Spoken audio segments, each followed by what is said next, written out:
Kita bangga dengan bahwa kita sebagai anak Tuhan Yesus. Tapi sebenarnya kita itu ada anak yang nakal dan manja. Kita nakal karena kita selalu berbuat dosa. Ketika kita berdoa, kita menuntut ini itu. Yang bikin saya sadar, begitu saya ikut KEP, saya sadar bahwa ternyata selama ini saya anak Tuhan, tapi saya anak Tuhan yang nakal dan manja. Untuk bayar uang semester, saya kesulitan untuk bayar uang semester dan saya sudah telepon di orang tua, mama dan bapak membantu saya dulu untuk uang semester, soalnya gaji saya tidak cukup untuk ini. Tapi seiring berjalannya waktu, karena orang tua juga di kampung lagi kesulitan kesulitan biaya sana sini. Jadi sudah mama tua bilang, itu hal yang mungkin belum bisa kita kendalikan dengan kemampuan kita. Lebih baik kita doa, kamu doa di situ, ini novena di situ, kami juga di sini novena di sini, supaya moga-moga siapa tahu rezeki itu datang buat kita supaya masalah ini juga bisa cepat selesai. Kami berdoa, mulai orang tua di sana berdoa untuk saya di sini juga berdoa juga supaya. Sekarang masih kuliah? Sudah selesai. Udah selesai, puji Tuhan. Cuman waktu itu kan saya berdoanya dengan ekspektasi. Saya berdoa itu dengan ekspektasi bahwa kalau saya doa novena, karena saya dengar cerita kalau doa novena itu biar bagaimanapun itu pasti terkabul. Iya. Saya berdoa itu dengan ekspektasi tinggi bahwa oke, saya doa novena pasti dalam berapa hari langsung dapat uang begitu. Langsung orang kasih, antara orang kawar kasih kerja kasih ini kasih itu, pokoknya rezeki itu datang saja. Iya. Jadi karena saya berdoa dengan ekspektasi, jadi saya tidak kunjung dapat rezeki itu, jadi saya percuma berdoa tidak dapat ini juga kan, akhirnya ada ujung-ujung kita kecewa juga karena kalau tidak sesuai hasil toh. Iya. Tapi di satu sisi mama saya juga waktu itu sempat bilang ke saya bahwa jangan kita berharap 100%, Tuhan tidak bisa mengabulkan doa yang kita minta kalau kita tidak berusaha. Tuhan mau mengabulkan permintaan kita juga tergantung dari bagaimana kita berusaha.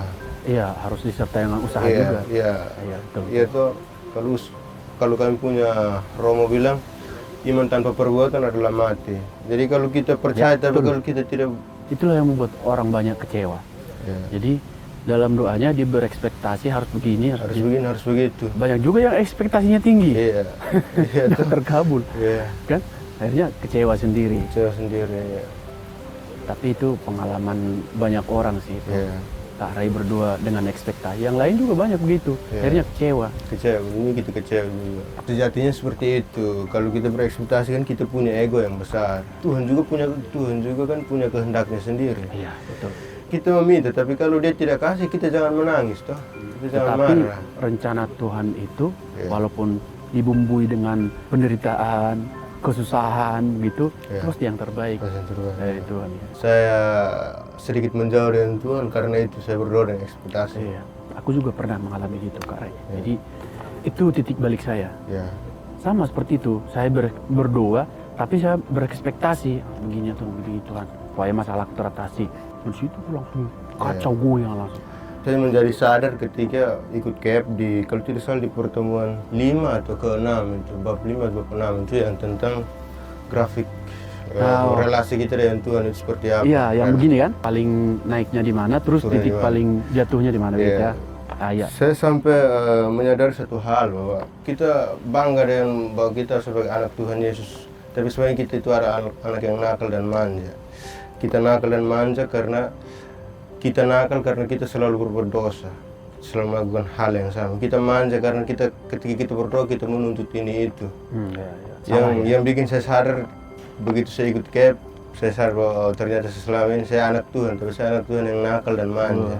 Berarti KEP itu memberikan sedikit solusi ya? Iya, memberikan saya jawaban tentang itu. Walaupun tidak sepenuhnya ya dijawab ya. Apa harapannya untuk pribadi setelah ikut KEP ini? Ya, untuk pribadi selama ikut KEP ini saya secara batin dan secara spiritual dan secara karakter perubahan sifat saya merasa bahwa saya mengalami pendewasaan diri. Pendewasaan diri, baik dari pendewasaan diri secara iman dan juga secara kepribadian. Artinya menanggapi masalah yang sudah kita ketawain aja masalah itu. Mudah-mudahan bisa dijaga ya. Mudah-mudahan sih. Nah, nanti kan kepanitiaan KEP nih selanjutnya. Nanti kan kalian jadi panitia kan? Ada nggak rencana atau bikin sesuatu